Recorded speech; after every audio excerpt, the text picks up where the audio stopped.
Bonsoir. Vous est-il déjà arrivé de faire un rêve tellement réaliste que vous aviez du mal à savoir si c'était seulement un rêve ou la réalité, ou alors de vivre des moments dans votre vie de tous les jours et avoir cette sensation étrange de l'avoir déjà vécu? C'est précisément ce genre de situation que vivent certains personnages dans les chroniques de minuit. Bienvenue à vous, voyageurs de la nuit. Installez-vous confortablement. Préparez-vous pour un voyage au cœur de l'imaginaire et du monde des rêves. Je vais vous raconter l'histoire de Diego Ramirez.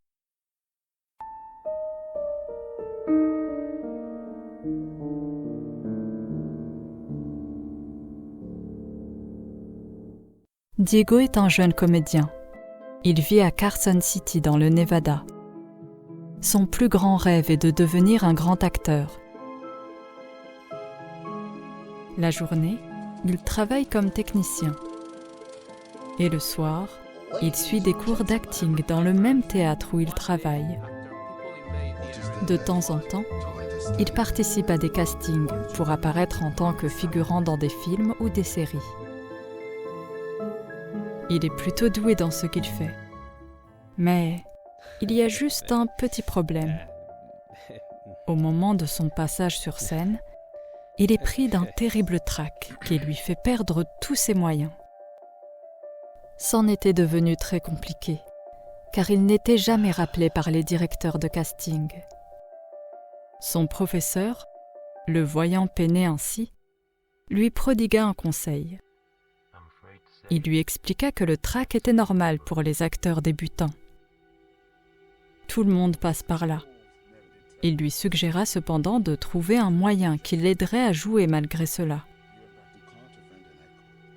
L'an dernier, il y avait un élève qui se trouvait dans le même cas que Diego. Et après quelques semaines, sa situation s'était nettement améliorée. Curieux, Diego décida d'aller s'entretenir avec lui pour voir quelle avait été sa solution. Grâce à son professeur, Diego récupéra le nom et le numéro de téléphone de l'ancien élève. Marc, l'élève qui avait surmonté son trac, était dans une ville voisine. Celui-ci avait intégré une troupe de théâtre. Il jouait quasiment tous les soirs à guichet fermé dans une pièce qui connaissait un certain succès. Diego assista à la représentation et était très impressionné par l'aisance de Marc sur scène. Quand la pièce se termina, Diego se glissa dans les coulisses pour s'entretenir avec lui. Il frappa à sa loge et le comédien l'invita à entrer. Hello. Diego lui fit savoir que c'était une connaissance en commun qu'il avait envoyée, leur professeur. Après quelques échanges de courtoisie, Diego arriva au sujet qui l'avait amené ici. Marc lui révéla de bon cœur qu'il avait suivi des séances d'hypnothérapie qui s'avérèrent très efficaces pour la gestion de son stress. Il lui tendit la carte de l'hypnothérapeute qu'il avait consultée pour cela. Et il lui souhaita bonne chance. Diego alla voir cet hypnothérapeute sans attente particulière. Il faut dire qu'il est plutôt hermétique à ce genre de choses. Seulement voilà, il était au pied du mur. Il voulait vraiment être acteur, et il était prêt à tout tenter pour réaliser son rêve.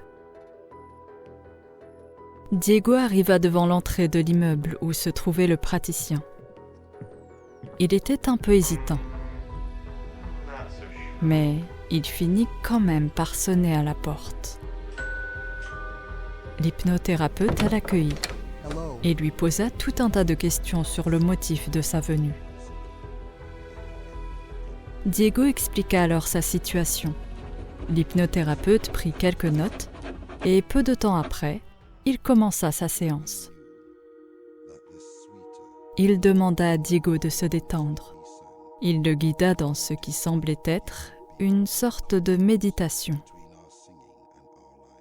Au début, Réfractaire pour ne pas dire crispé, Diego commença à lâcher prise et à se relaxer progressivement. Il y avait en bruit de fond le son de l'océan. Diego devait se concentrer sur ce son et caler sa respiration sur le bruit des vagues. Il devait prendre de profondes inspirations quand la vague se jette sur la plage et expirer quand celle-ci se retire. Puis, l'hypnothérapeute fit un décompte de 10 et demanda à Diego s'il l'entendait toujours. Diego répondit oui. Il lui demanda de s'imaginer sur scène, serein et totalement à l'aise. C'est lui le maître de la situation, et à chaque fois qu'il foulerait les planches d'un théâtre, ou qu'il pousserait la porte d'un casting, il devait décider que rien ne le perturberait. Il lui proposa de se visualiser debout face à son public. Il récite son texte, son discours est fluide et son jeu d'acteur est juste. Tout se passe parfaitement bien.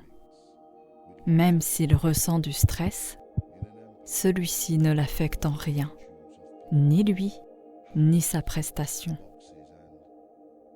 Diego écoutait attentivement les paroles de l'hypnothérapeute.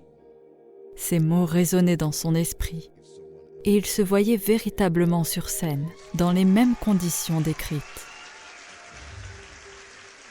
Après cette séance, Diego se présenta à un casting. Il était complètement focalisé sur le fait de connaître son texte par cœur. Il récitait encore et encore, si bien qu'il n'avait pas eu le temps de penser à autre chose, ni de stresser.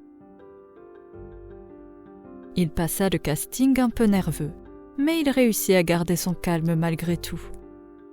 Il avait l'impression d'avoir délivré une bonne performance. Content de lui, il appela l'hypnothérapeute pour l'en informer. Celui-ci répondit qu'il était content pour lui, mais qu'il ne pouvait pas lui parler très longtemps, car il avait un rendez-vous pour une séance d'hypnose régressive. Diego n'avait aucune idée de ce que cela pouvait bien signifier. Il fit une recherche sur Internet et découvrit qu'il s'agissait de séances d'hypnose qui pouvaient aider à se rappeler de ses vies antérieures. Il fut étonné qu'une telle chose existe. Diego ne croit absolument pas aux vies antérieures. Pour lui, une seule vie est bien suffisante. Cependant, il fut intrigué. Et justement, il allait passer un casting pour un personnage dont l'histoire se passait au début du XVIIIe siècle. L'idée lui semblait intéressante. Cela pouvait cultiver son imaginaire et l'aider dans son métier d'acteur. De toute façon, se dit-il, cela ne pouvait pas faire de mal. Il prit donc rendez-vous pour une séance d'hypnose régressive. Cette fois-ci, l'hypnothérapeute le guida pour aller chercher dans les tréfonds de son esprit et de sa conscience. La séance commença par de profondes inspirations et expirations. Il demanda à Diego de se concentrer sur le bruit d'un métronome. Il entendait le cliquetis de l'aiguille qui se balançait d'un côté puis de l'autre. Ce son qui au début était assez fort se dissipa au fur et à mesure jusqu'à ressembler à un écho lointain. Une fois arrivé à un état de profonde relaxation, l'hypnothérapeute lui demanda d'imaginer un escalier et de le descendre marche par marche. Il le guida ensuite en lui indiquant qu'à présent, il était face à un grand couloir avec différentes portes. Chaque porte avait un numéro. et chacune d'entre elles correspondait à une possible vie antérieure. Il lui demanda de regarder dans sa poche car il y avait une clé. Il lui proposa de choisir une porte et dès qu'il serait prêt, de mettre la main sur la poignée et d'ouvrir la porte avec la clé. Diego choisit la porte numéro 3. Il devait décrire la première chose qui lui venait à l'esprit dès qu'il ouvrirait la porte. Il se voyait dans ce qui semblait être une petite église. Il se regarda et remarqua qu'il portait une longue robe marron et des sandalettes en cuir. Il sortit à l'extérieur et arriva dans une cour. Au milieu de celle-ci se trouvait un puits. Le climat était chaud, la terre aride et le soleil tapait fort. Il se dirigea vers le puits et il s'apprêta à puiser de l'eau pour étancher sa soif. En remontant le seau, il vit le reflet de son visage dans l'eau. Il est âgé d'au moins 30 ans de plus que son âge actuel. Son visage était bronzé. De fines ridules entouraient son regard. Il ne ressemblait en rien à l'homme qu'il est aujourd'hui. Il regarda un peu autour de lui et vit une sorte de petit village. Au loin, il y avait des passants modestement vêtus et qui parlaient espagnol. Il avait l'intuition d'être quelque part en Amérique latine, mais il n'en était pas totalement sûr. L'hypnothérapeute lui dit ensuite de faire le chemin inverse.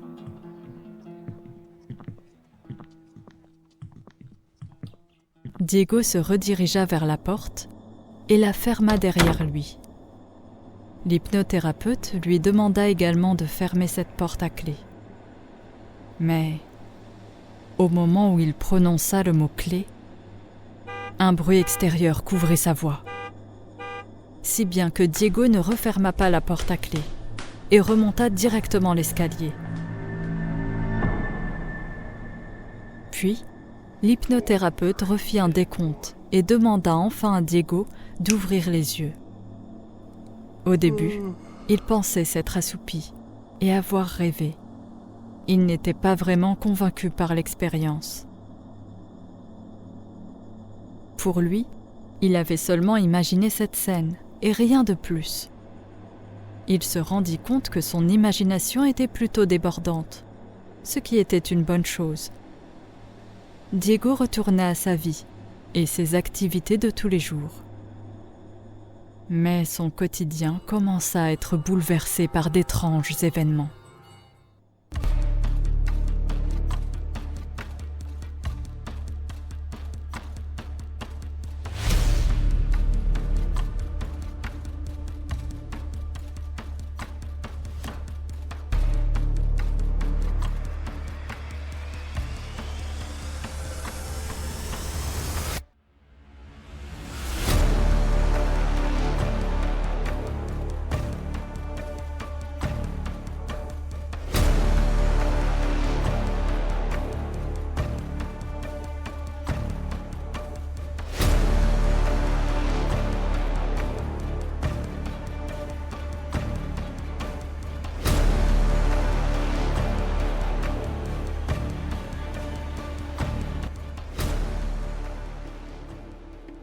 Il avait des flashs sur des tranches de vie, mais qui ne lui appartenaient pas. Cela ne ressemblait en rien à ce qu'il avait vécu. C'était devenu assez problématique, car ses souvenirs commençaient à interférer avec sa vie. En arrivant à un casting, une assistante lui demanda de rapidement remplir une fiche d'information. En se relisant, Diego fut surpris de voir le nom qu'il avait lui-même noté. Juan Vázquez, au lieu de Diego Ramírez. Et toutes les autres informations étaient aussi erronées. À lieu de vie, il nota San Francisco. À date du jour, il inscrit 18 juin 1842. Il était très confus et ne semblait pas faire la distinction entre les flashs qu'il voyait et sa propre vie. Son quotidien était devenu invivable et ses rêves hantés par des souvenirs d'un passé lointain. La plupart du temps, il se voyait dans un petit village, en train de soigner et d'entreposer un grand nombre de personnes dans une petite église. Il lui semblait que ce village vivait une épidémie. Au cours des différents souvenirs qui lui revenaient, il comprit que c'était une épidémie d'influenza. Il était perturbé par tous ces souvenirs qui remontaient. Il voyait des personnes décimées par cette maladie. Il se voyait consoler des familles et leurs proches. Mais il se voyait également malade à son tour. Si bien que dans sa vie actuelle, il présentait tous les symptômes de l'influenza. Mais lorsqu'il partit chez son médecin et que celui-ci l'ausculta, il lui fit toute une batterie de tests. Les résultats revinrent négatifs. Sur le plan médical, il était en parfaite santé. Même le médecin en resta pantois, tant cela n'avait aucun sens. La médecine conventionnelle ne pouvait pas expliquer ces symptômes. Ne sachant que faire, il reprit contact avec l'hypnothérapeute. Il l'appela et il lui raconta tout dans les moindres détails. L'hypnothérapeute fut très étonné par les propos de Diego. En dehors des séances en cabinet, on n'est pas censé continuer à avoir des flashs de vie antérieure. Diego lui avoua alors avoir peur de mourir de la même maladie que le père Juan Vasquez.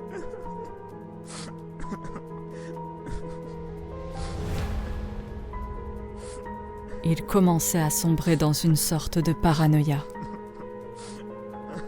L'hypnothérapeute, lui, commençait à questionner la santé mentale de Diego. Est-ce là la réaction excessive d'un hypocondriaque ? Ou y avait-il autre chose derrière cela ? Dans le doute, et par acquis de conscience, il reprit l'enregistrement de la séance. Il s'aperçut alors que lorsqu'il guidait Diego vers le chemin du retour, il y avait un bruit qui couvrait la fin de sa phrase. Et Diego avait donc remonté l'escalier sans refermer la porte à clé. Il était donc fort probable que cela soit la raison de son état actuel. Pendant ce temps, Diego, lui, était cloué au lit avec une terrible fièvre. Il était complètement transporté dans sa vie passée et ne semblait pas réaliser qu'il était dans son appartement. Il se voyait à présent dans l'église, à même le sol, et à côté de lui, il y avait d'autres malades. Dans son appartement, son téléphone sonnait, mais il ne semblait pas l'entendre. C'était l'hypnothérapeute qui cherchait à le joindre. Inquiet par le fait que Diego ne décroche pas, il décida d'aller directement chez lui. Diego, lui, était en plein délire. Il finit par s'assoupir. Mais son sommeil fut de courte durée. Il se réveilla brusquement. Il sentait quelque chose qui glissait sur son visage. En ouvrant les yeux et en comprenant ce qui se passait, il poussa un énorme cri de terreur.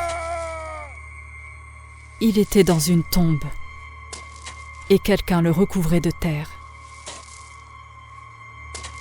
Au même moment, l'hypnothérapeute arriva devant la porte de l'appartement de Diego. La porte était entr'ouverte et il entra directement. Diego était dans son lit et semblait totalement absent. Son pouls accélérait à une vitesse inquiétante. L'hypnothérapeute lui donna un verre d'eau et lui demanda d'écouter en espérant qu'il ne soit pas trop tard.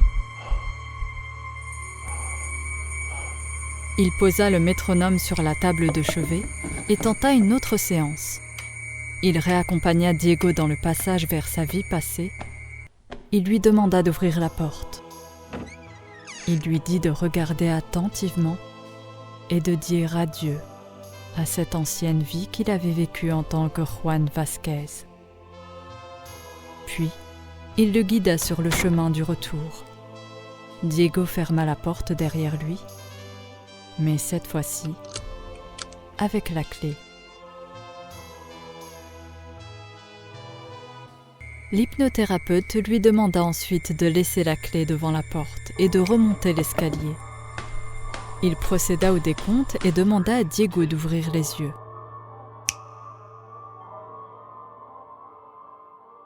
Il le questionna pour voir comment il se sentait. Diego répondit alors qu'il se sentait fatigué, comme s'il avait fait un long voyage. Il lui demanda ensuite s'il ressentait encore les mêmes symptômes. Étrangement, il répondit se sentir en parfaite santé. C'était très mystérieux. C'est comme s'il avait tout simplement rêvé.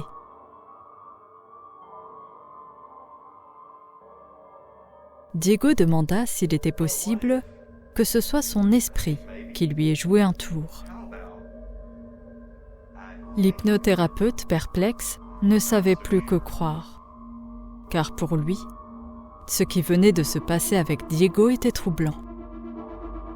Il lui confia que jamais il n'avait été confronté à ce genre d'effet secondaire après une séance d'hypnose régressive sur un patient. Diego se sentait à nouveau lui-même. Il reprit le cours de sa vie, son travail et ses cours d'acting. Il se sentait de plus en plus à l'aise sur scène et était parfaitement satisfait de la direction que prenait sa vie. Il repensait assez souvent à ce qu'il avait vécu et n'avait aucune certitude s'il s'agissait vraiment de souvenirs d'une vie passée ou d'une création de son esprit. Il avait gardé dans son téléphone une photo de la fiche d'information qu'il avait remplie lors du casting. Il avait le prénom, le nom et une date qui correspondaient au moment où vivait cet homme qu'il avait peut-être été dans une autre vie. Il avait tenté de rechercher sur le net si cet homme avait vraiment existé, mais les recherches ne donnèrent aucun résultat. Il lui arrivait même d'en parler avec ses amis pour avoir leurs sentiments sur ce qu'il avait vécu. Tout le monde trouvait cela fascinant. Une de ses amies, qui travaillait dans les archives du Centre historique de San Francisco, lui proposa de faire des recherches et de le tenir au courant par mail. Après quelques jours, il regarda dans sa boîte mail. Il avait reçu une réponse de son ami, avec plusieurs pièces jointes. À la période indiquée par Diego, San Francisco appartenait encore au Mexique. Voilà donc pourquoi les personnes qu'il voyait parlaient tous espagnol. Il y avait également le nom de plusieurs paroisses, et l'une d'entre elles était dirigée par le padre Juan Vasquez. Et pour ne laisser aucune place au doute, à cette même période, la ville fut touchée par une foudroyante épidémie d'influenza. Incroyable, tout concordait et confirmait que Diego avait bien revécu une vie antérieure. Aussi captivant que cela puisse paraître, Diego, lui, ne pouvait oublier que cette expérience avait failli lui coûter la vie. Même s'il était tentant de découvrir ce qui se cachait derrière les autres portes de son subconscient, Diego décida de se concentrer sur sa vie présente. Car après ce qu'il avait vécu, il arriva à la conclusion qu'il y a des portes qu'il vaut mieux laisser fermées.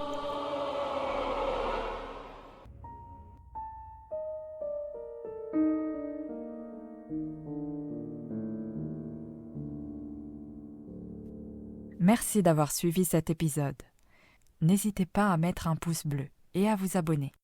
Quant à moi, je vous dis à bientôt pour un nouvel épisode des Chroniques de minuit.